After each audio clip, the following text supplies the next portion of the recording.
नमस्कार. मालिकेच्या आजच्या भागामध्ये आपल्याला पाहायला मिळणार आहे की पूर्णा जी आहे तिला आता पश्चाताप होऊ लागलेला आहे. आपण खूप चुकीच्या पद्धतीने सायलीशी वागलेलो आहोत. सायलीला आपण ओळखायला चुकलोय, माणसं ओळखायला शिकलोय. या सगळ्या गोष्टींची जाणीव पूर्णाजीला होत असते.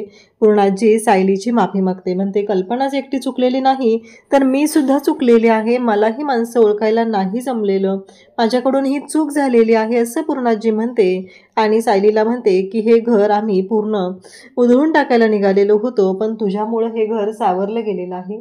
या घराच्या बाबतीत जे घडलेलं आहे ते फक्त आणि फक्त तुझ्यामुळं झालेलं आहे.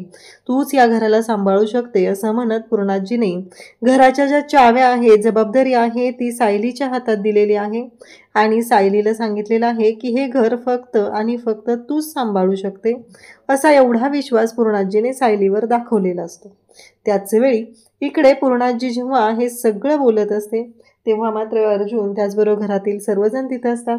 घरामध्ये एकतर टेन्शनचं वातावरण होतं आणि त्या सगळ्या संकटातून आता बाहेर पडत काही मार्ग काढायचे सुरू असतात. आणि त्याचवेळी पूर्णाजीला सुद्धा पश्चाताप झालेला आहे. आपण सायलीशी चुकीचं वागलेलो आहोत, आपण सायलीशी असं वागायला नको होतं या गोष्टीची जाणीव पूर्णाजीला झालेली असते. त्यासोबतच इकडे पाहायला मिळतं ते म्हणजे अर्जुन जो आहे तो ऑफिसला निघालेला असतो तेव्हा सायली म्हणत असते की नाही, तुम्हाला वाटत असेल की माझं तुमच्याकडे लक्ष नाही आहे, पण तुम्ही कुठेही जायचं नाही असं सायली ही अर्जुनला सांगत असते. त्याच वेळी इकडे अर्जुन म्हणतो पण मी माहिती आहे ना, मी वकील आहे, मला केसेस लढायचे असतात, मला कामं असतात. तेव्हा सायली म्हणते हो तुम्ही ॲडव्होकेट अर्जुन सुभेदार आहात, पण त्याआधी माझे अहो आहात, त्यामुळं तुम्ही कुठेही जाऊ शकत नाही असं म्हणत सायलीने अर्जुनला थांबवलेलं असतं. त्यासोबतच इकडे पाहायला मिळतं की महिपतच्या गुंडांचा प्लॅन फेल झालेला असतो आणि महिपत भयानक असा चिडलेला असतो. तो मात्र म्हणत असतो की नाही, काहीही झालं तरीही आत्ता या सगळ्यांना आता संपवलं पाहिजे एवढाच विचार महिपतच्या डोक्यात सुरू असतो. तर आजच्या भागाच्या रिव्ह्यूला आपण सुरुवात करूया. नक्की काय होणार आहे, कशा पद्धतीने गोष्टी घडणार आहेत ते तर आपल्याला या व्हिडिओमध्ये पाहायला मिळणार आहे. त्यासाठी हा व्हिडिओ शेवटपर्यंत पहा. पूजेची सगळी तयारी झालेली असते. विमल आणि सायली दोघीही सगळं साहित्य आणून मांडत असतात, गुरुजींची वाट बघत असतात. तेव्हा पूर्णाजी म्हणते विमल प्रसादाची तयारी झाली का? तेव्हा विमल सांगते की हो, कधीच झालंय, सकाळीच बनवून झालंय, सायलीताईंनी सकाळीच प्रसाद बनवलेला आहे हे सांगितलं जातं. त्याच वेळी हे सगळं बोलणं चाललेलं असतं. आता पूजेसाठी फळं आणलेली नाही आहेत का, अजून का आणलेली नाही आहेत फळं असं बोलणं सुरू असतं. आणि त्याच वेळी कल्पना विचारते की फळं, तेव्हा सायली सांगते की हे गेलेत मार्केटमध्ये, घेऊन येतीलच. तेवढ्यातच अर्जुन आलेला असतो आणि अर्जुन म्हणत असतो अजून काय आणायचं आहे का? तर त्या क्षणी अस्मिता तिथे येते आणि अस्मिता म्हणते हो आणायचंय, मला बाकरवडी हवी आहे, हे सगळं हवं आहे अशी लिस्ट अस्मिता देत असते. आणि त्याच वेळी इकडे अर्जुन म्हणत असतो की मी पूजेसाठी विचारलंय, मी तुझ्यासाठी नाही विचारलेलं. अस्मिता म्हणते अर्जुन काय रे हे सगळं, आणि तरी बरं झालं, नक्की काय झालंय ते, कारण तू एकटाच आहे मला त्रास द्यायला. हे सगळं बोलणं चालू असतं आणि अर्जुन मस्करी करत असतो. घरातलं छान असं वातावरण आहे, पूजेचा दिवस आहे, घरातलं प्रसन्न वातावरण सुरू आहे, या सगळ्या गोष्टी चालू झालेल्या असतात. त्यासोबतच इकडे पाहायला मिळतं ते म्हणजे कल्पना बोलत असते, प्रतापही तिथं असतो, कारण आत्ता घरामध्ये आपण ही पूजा सुखशांती लाभावी यासाठी करतोय असं सगळ्यांचं बोलणं सुरू आहे. अर्जुन मात्र शांतपणे सगळी परिस्थिती हँडल करण्याचा प्रयत्न करत असतो. सगळ्या गोष्टी शांतपणे तो करत असतो. पूर्णाजी मात्र सगळं पाहत असते, सगळ्या गोष्टी व्यवस्थित होत आहे का हे बोलणं सुरू झालेलं असतं. त्याच वेळी आता पूजेला कोण बसणार हा मुद्दा पुढे येतो. कल्पना पण शांतपणे हे सगळं पाहत आहे, कारण आता कल्पनाच्या मनातही कोणताही राग नाही. कल्पनाने पण ह्या सगळ्या गोष्टींचा जवळजवळ स्वीकार केलेला आहे. तिला माहिती आहे की हे सगळं काय घडतंय, हे सगळं कशा पद्धतीनं घडतंय, या सगळ्या गोष्टींचा विचार तीही करत असते. त्यासोबतच इकडे पाहायला मिळतं ते म्हणजे सायली आणि अर्जुन दोघंही तिथे उभे असतात. पूजेची सगळी तयारी झाली आहे, गुरुजीही आलेले असतात. गुरुजी म्हणतात की मला उशीर तर नाही झाला ना? तेव्हा सगळेजण म्हणतात की नाही झालेला उशीर, गुरुजींना उशीर झालेला नाही हे सांगितलेलं असतं. आणि त्यासोबतच इकडे प्रिया आणि साक्षी, आता प्रिया तिथे असलेल्या त्या बाकड्यावरती झोपलेली असते आणि साक्षी खाली अंथरून टाकलेलं असतं, तिथं झोपलेली असते. साक्षीला राग येतो, साक्षीला खाली झोपायचं असतं. साक्षी उठते आणि प्रियाच्या मागं लागते, ए उठ, तुला कळत नाही का सांगितलेलं, उठ असं म्हणत साक्षी प्रियाला उठवायला जाते. प्रिया मात्र अजिबात ऐकायला तयार नसते. प्रिया म्हणत असते की नाही. तेव्हा साक्षी म्हणते, तुला एकदा सांगितलेलं कळत नाही का? मी उठ म्हणून सांगितलंय ना, मग उठायचं, असं साक्षी तिला सांगत असते. परंतु प्रिया मात्र म्हणत असते की नाही, अजिबात नाही, मी हलणार नाही. आणि मग साक्षी तिला अक्षरशः अशी खेचत राहते, तिच्याशी बोलत असते. आणि त्यासोबतच त्यांचं हे जे बोलणं चालू असतं त्यावेळेस इकडे राग आलेला असतो, तो म्हणजे साक्षी उठते आणि प्रियाच्या सणसणीत अशी कानाखाली लगावते. म्हणजे ह्या दोघींची जी भांडणं चालू आहेत ना, ती अक्षरशः कुत्र्या मांजरीची भांडणं म्हटलं तरी काही त्याच्यात वावगं ठरणार नाही, अशा पद्धतीची ही भांडणं चालू झालेली असतात. आणि या भांडणांचा परिणाम नक्की काय होणार असतो ते मात्र पुढे येत असतं. कारण या सगळ्या भांडणांमुळं नक्की काय होणार आहे हे मात्र लक्षात येत असतं. त्यासोबतच इकडे पूर्णा जी आहे ती म्हणत असते की खरंच या घरामध्ये सुख शांती लाभावी म्हणून आपण हे सगळं करत आहोत. परंतु या घरामध्ये सुख शांती तर येतच नाही आहे, पण घरातली माणसंसुद्धा एकत्र राहत नाही आहेत. या गोष्टीचा पूर्णाजीला त्रास होत असतो. तेव्हा सगळेजण म्हणतात की पूर्णाजी सगळं व्यवस्थित होईल. अर्जुन म्हणतो की अश्विन बाहेर गेलाय ना, मी आलो, मी त्याला समजावतो नक्की काय झालेलं आहे, काळजी करू नको, अशा पद्धतीचं बोलणं चाललेलं असतं. त्यासोबतच इकडे पाहायला मिळतं ते म्हणजे पूर्णाजी म्हणते की प्रताप काय झालं? तेव्हा प्रताप म्हणतो की अगं पूर्णाई कोण पूजेला बसणार, म्हणजे तुमची कोणाची हरकत नसेल तर मी एक सुचवू का, अशा पद्धतीने प्रतापचं बोलणं चाललेलं असतं. तर प्रतापला सुचवायचं असतं ते म्हणजे सायली आणि अर्जुन या दोघांनी पूजेला बसावं. इकडे प्रिया चक्खानदिशी कानाखाली वाजवलेली असते. आणि त्याचबरोबर हे सगळं जेव्हा घडत असतं आणि त्याचबरोबर इकडे हे सगळं जेव्हा चालू आहे तेव्हा मात्र प्रिया जी आहे तिला असं वाटतं की हिने माझ्या कानाखाली लावले, आता मीही हिला सोडणार नाही, असं म्हणत प्रिया पण सणसणीत अशी साक्षीच्या कानाखाली वाजवते. म्हणजे साक्षीला कळायच्या आधी तिच्या कानाखाली बसलेली असते. साक्षीला मात्र खूप राग आलेला असतो. साक्षी रागानेच प्रियाकडे पाहत असते. प्रिया मात्र खुश झालेली असते. ती म्हणते, तुला काय वाटलं, आता काय करणार आहेस? तेव्हा साक्षी म्हणते, तुला कळतंय तुझी एवढी हिंमत, तू माझ्यावरती हात उचललाय, कळतंय का तुला, असं म्हणत बोलणं सुरू झालेलं असतं. साक्षी बोलत असते. तेव्हा मात्र प्रिया म्हणत असते की बस, आतापर्यंत खूप ऐकून घेतलंय, आता नाही, अजिबात ऐकून घेणार नाही. त्यासोबतच इकडे प्रियाला साक्षी म्हणत असते, तुला माहिती आहे का मी कोण आहे, तुझी लायकी काय आहे आणि तू कोण आहेस, असं सगळं त्यांचं बोलणं चाललेलं असतं. आणि त्यासोबतच इकडे या सर्व गोष्टी जेव्हा घडत असतात तेव्हा मात्र साक्षीला प्रिया म्हणते, हो माहिती आहे ना, आता तू रडत बस, अण्णा माझं काय होईल, माझं कसं होईल, अशा पद्धतीनं तुझं रडणं जे आहे ना चालू ठेव, फक्त तू तेच करू शकते, असं ती बोलत असते. तेव्हा मात्र इकडे प्रियाला खरं तर राग आलेला असतो आणि त्याहीपेक्षा जास्त राग आलेला असतो तो म्हणजे साक्षीला. कारण साक्षी ज्या पद्धतीने प्रियाशी बोलत असते त्यावरून स्पष्टच होत असतं की या दोघींचं नक्की काय चाललेलं आहे, या दोघीजणी कशा पद्धतीने वागत आहेत. साक्षी पुन्हा प्रियाच्या मागं लागते आणि साक्षीने आता प्रियाला धमकावलेलं असतं की तू कोण आहेस, कुठून आली आहेस, या सगळ्या गोष्टी मला माहिती आहेत, त्यामुळं मी काय करू शकते याचा विचार कर, सगळ्या जगाच्या समोर आणेल तुझं सत्य काय आहे.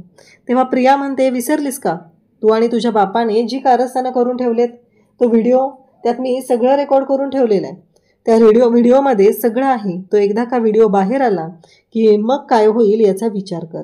कारण काहीही असलं तरीही या सगळ्या गोष्टी अशा पद्धतीने होतील हे मात्र लक्षात आलेलं नसतं. साक्षी मात्र गुपचूप बसते आणि आता जे सगळं काही वागणं आहे ते सहन करू लागते. कारण साक्षीचे हात आता दगडाखाली असतात. कारण तो ज्या व्हिडिओमुळे प्रियाने इतक्या वेळा सगळ्यांना धमकावलेला आहे तो व्हिडिओ आज पुन्हा एकदा समोर येत असतो. इकडे महिपत मात्र भयानक चिडलेला असतो. महिपत म्हणत असतो की सगळे काम व्यवस्थित झालं पाहिजे, त्या अर्जुन सुभेदारची वाट लागली पाहिजे, मला अजिबात कोणताही गोंधळ नको आहे, असं इकडे महिपत सांगत असतो. म्हणजे त्याच्या गुंडांना तो इन्स्ट्रक्शन देत असतो. गुंडांना ज्या पद्धतीने तो सांगत आहे त्यावरूनच स्पष्ट होत असतं. त्यासोबतच इकडे पाहायला मिळतं ते म्हणजे की महिपतनं त्याच्या इन्स्ट्रक्शन दिलेले असतात आणि त्यासोबतच सांगितलेलंही असतं की ह्या सगळ्या गोष्टी मला अशा पद्धतीने पाहिजेत, याच्यामध्ये कोणताही घोळ झाला तर तो मी सहन करणार नाही. आता महिपतने त्याच्या गुंडांना कामाला लावलेलं असतं आणि सुभेदारांच्या बंगल्यावरती पाठवलेलं असतं.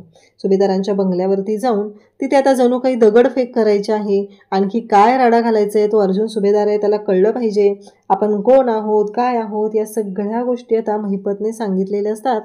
आणि त्या पद्धतीनेच महिपत जो आहे तो पुढची कामगिरी करत असतो. त्याच्या डोक्यात एवढंच आहे की आता या अर्जुन सुभेदारला सोडायचं नाही. सुभेदारांच्या घरी आता अर्जुन आणि सायली या दोघांच्या हस्ते पूजा सुरू आहे. प्रतापने विचारलेलं असतं तेव्हा पूर्णाजीने होकार दिलेला असतो आणि अर्जुन आणि सायली दोघंही आता जोडीने पूजा करत असतात. ते गुंड जे आहेत एक 3-4 जण आहेत, आता सुभेदारांच्या बंगल्यामध्ये ते आलेले असतात. त्याचबरोबर सुभेदारांच्या बंगल्यामध्ये ते आल्यानंतर ते तिथं येऊन त्यांची कामगिरी त्यांना करायची असते. यासाठीच त्यांचं हे सगळं सुरू असतं. त्यासोबतच इकडे आता आरती सुरू होते, पूजा झालेली असते. पूर्णाजीने विचारलेलं असतं की प्रतिमा आणि रविराज. तेव्हा सायली सांगते की हो, प्रतिमा आणि रविराज काका, प्रतिमा त्यांची आज अपॉइंटमेंट आहे ना, तर ते तिकडं गेलेले आहेत, त्यामुळे ते येऊ शकणार नाहीत. पूर्णाजी सांगते की कल्पना, प्रतिमाला प्रसाद पाठवा पूजेचा नंतर. तेव्हा कल्पना सांगते की हो, नक्की पाठवते मी. अशा पद्धतीने त्यांचं बोलणं चाललेलं असतं. अर्जुन आणि सायली दोघंही जोडीने पूजा करत आहेत. ते गुंड तिथं पोचलेले आहेत. या सगळ्या गोष्टी अशा पद्धतीने चालू झालेल्या असतात. पूर्णाजी मात्र हे सगळं एन्जॉय करत असते. सायलीनं सगळी तयारी जोरदार केलेली असते. याचं कौतुकही पूर्णाजीला असतं.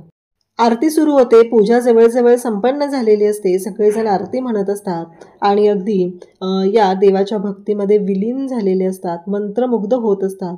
या सगळ्या गोष्टी खूप छान पद्धतीने घडत असतात. परंतु अचानक आवाज येतो, अचानक दगड पडलेला आवाज येतो आणि सगळेजण काय झालं म्हणून धावत जातात. जेव्हा पाहतात तर काय, तिथे गुंड आलेले असतात आणि त्या गुंडांनी दगड फेकलेला असतो. सायलीच्या हातात आरतीचं ताट असतं. सगळे घाबरलेत. अचानक काय झालं हा प्रश्न पडलेला असतो आणि त्याच वेळी ही दगडफेक झालेली असते. त्यामुळं मात्र काळजी वाटत असते. त्यासोबतच पूर्णाजी म्हणत असते की हे काय झालं, कसला आवाज आलाय. सायली म्हणते मी पाहते. सायली जाते आणि नक्की काय झाले ते पाहते. तर तिला तिथे दिसतं की एक दगड आलेला आहे आणि त्या दगडाबरोबर एक चिठ्ठीही आलेली आहे. ते सगळं सायली घेते आणि अर्जुनच्या हातात आणून देते. अर्जुनच्या हातात आणून दिल्यानंतर आता त्याच्यावर लिहिलेलं असतं की अर्जुन, आता वेळ तुझ्या मरणाची. म्हणजे अर्जुनच्या बाबतीत काहीतरी विपरीत घडतंय हे मात्र लक्षात आलेलं असतं. पूर्णाजी म्हणत असते की हे सगळं काय आहे, घरातलं वातावरण चांगलं राहावं, प्रसन्न राहावं, त्यासाठी आपण ही पूजा केली आणि हे सगळं काय आलंय. आता तुझा वेळ जीव घेण्याची म्हणजे काय, नक्की काय होणार आहे. सगळ्यांना काळजी वाटायला लागलेली असते. सगळेजण विचार करत असतात की हे सगळं काय घडतंय आणि कशामुळं, म्हणजे का, अर्जुन सरांच्या बाबतीत असं का, हा प्रश्न सायलीचा असतो. तेव्हा अर्जुन म्हणतो की हे सगळं त्या महिपतचं काम असणार आहे.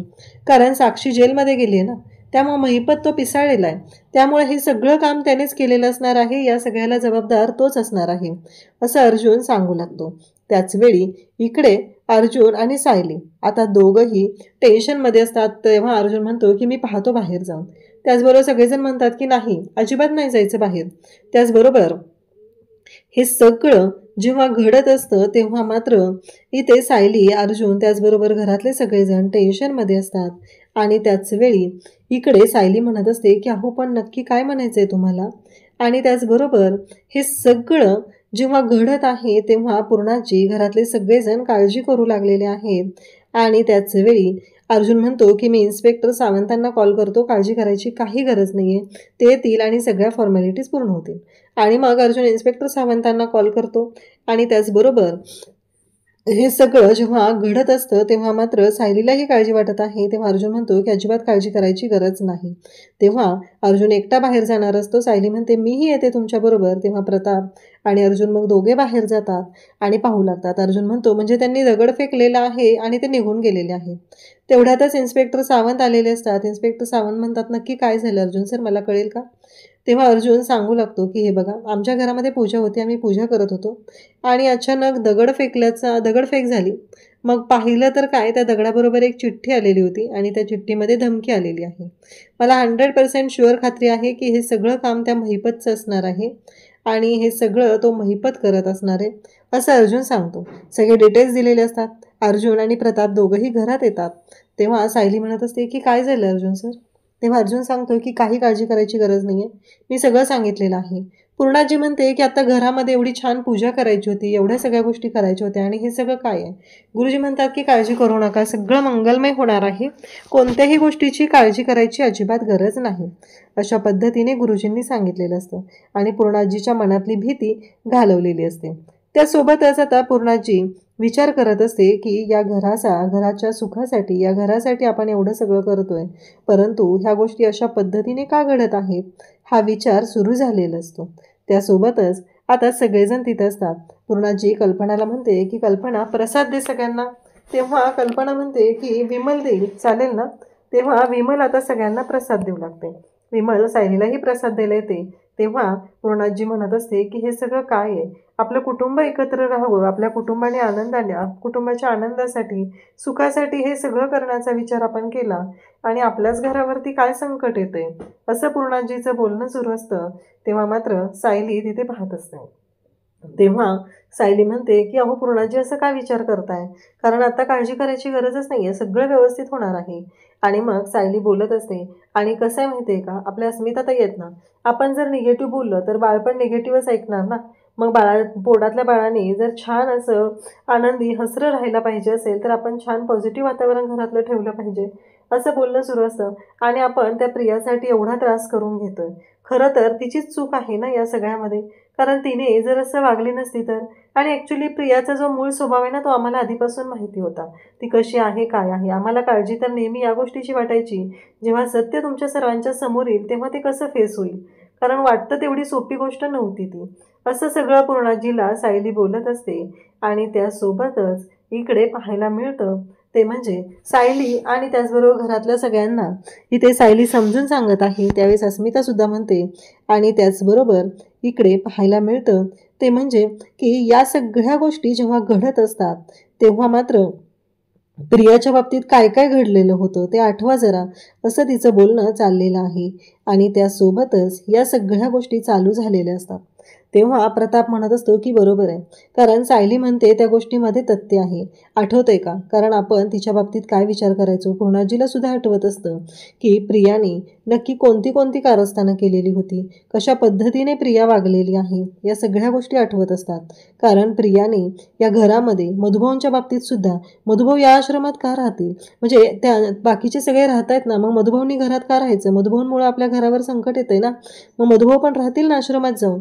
तेव्हा प्रतापने स्पष्टपणे सांगितलेलं असतं की नाही, ते सायलीचे बाबा आहेत म्हणून ते या घरात राहणार आहेत, त्यामुळं तू काळजी करू नकोस, अशा भाषेत इकडे प्रतापने स्पष्टपणे तिला सांगितलेलं असतं.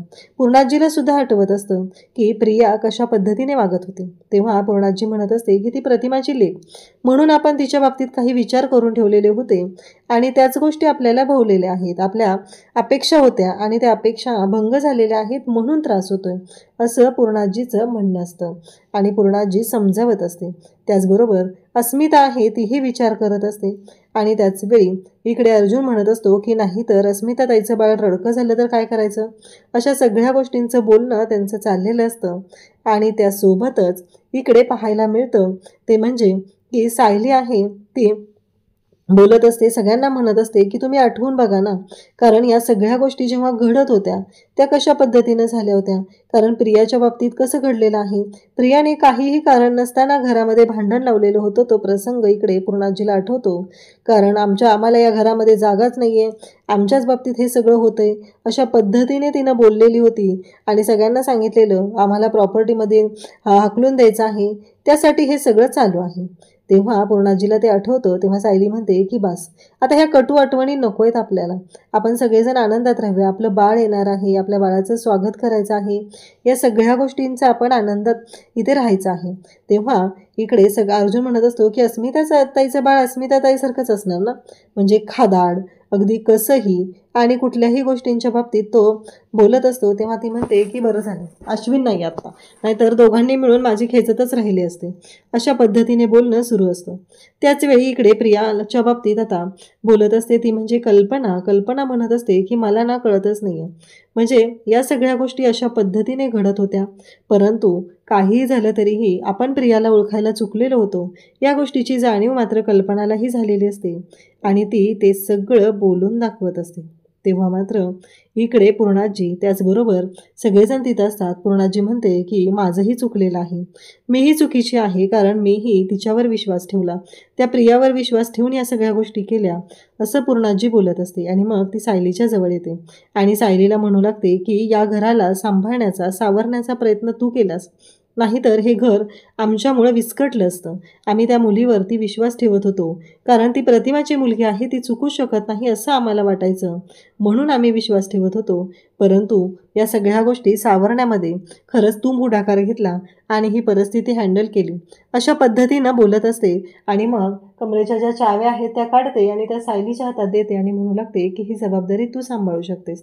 म्हणून आता पूर्णाजी ती जबाबदारी सायलीकडे देत आहे आणि सायलीला सांगत आहे की तूच ही जबाबदारी सांभाळायची आहे. तेव्हा सायलीने सुद्धा आनंदाने ती जबाबदारी स्वीकारलेली आहे.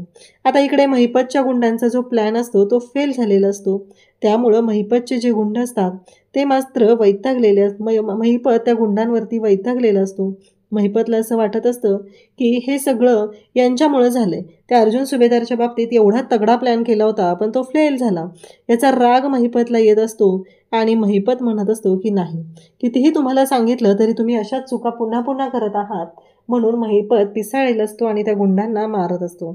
एकाला तर वर टांगलेला असतो आणि त्याला बांबूचे फटके द्यायचं काम सुरू असतं. दुसरा म्हणत असतो की मी त्याच्या वतीने माफी मागतो, पण महिपत मात्र ऐकायला तयार नसतो. महिपत म्हणत असतो की नाही, आणि जो पुढे होऊन त्याची बाजू घ्यायचा प्रयत्न करत असतो त्याला मात्र आता महिपत बोलत आहे आणि तिथे थाडकन अशी गोळी घालत असतो आणि त्याला सांगतो की बस, आत्तापर्यंत हे सगळं काय आहे ते लक्षात आलेलंच असेल, त्यामुळं यापुढे एक शब्दही बोलायचा नाही, अशा भाषेत महिपतने त्याला सुनावलेलं असतं. आणि महिपतने त्याला संपून टाकलेलं असतं, कारण तुम्ही हा सगळा घोळ घातलेला आहे म्हणून हे सगळं झालेलं आहे. आता अर्जुन दुसऱ्या दिवशी ऑफिसला जायला निघतो तेव्हा सायली म्हणत असते की तुम्ही कुठे निघालात, तुम्हाला काय वाटलं, तुमच्याकडे माझं लक्ष नाही आहे. तेव्हा अर्जुन म्हणतो की नाही तसं नाही, मी ॲडव्होकेट आहे ना. तेव्हा सायली म्हणते हो बरोबर आहे, तुम्ही ॲडव्होकेट आहात, पण त्याआधी तुम्ही नवरा आहात, माझे अहो आहात. पूर्णाजी मात्र हे सगळं पाहत असते. सायली हक्काने सांगत असते की जिथे तुम्ही असाल तिथे मी असणार आहे, त्यामुळं आता तुम्ही एकट्याने कुठंही जायचं नाही. आणि हे सगळं सायलीने सांगून अर्जुनच्या हाताला पदराची गाठ बांधलेली आहे. आणि तेव्हा पूर्णाजी मात्र सायलीकडे पाहतच राहते. तिला मात्र भारी वाटत असतं या सगळ्या गोष्टी अशा पद्धतीने सायली हँडल करत आहे. अशाच अपडेटसाठी चॅनलशी कनेक्ट राहा. थँक्यू.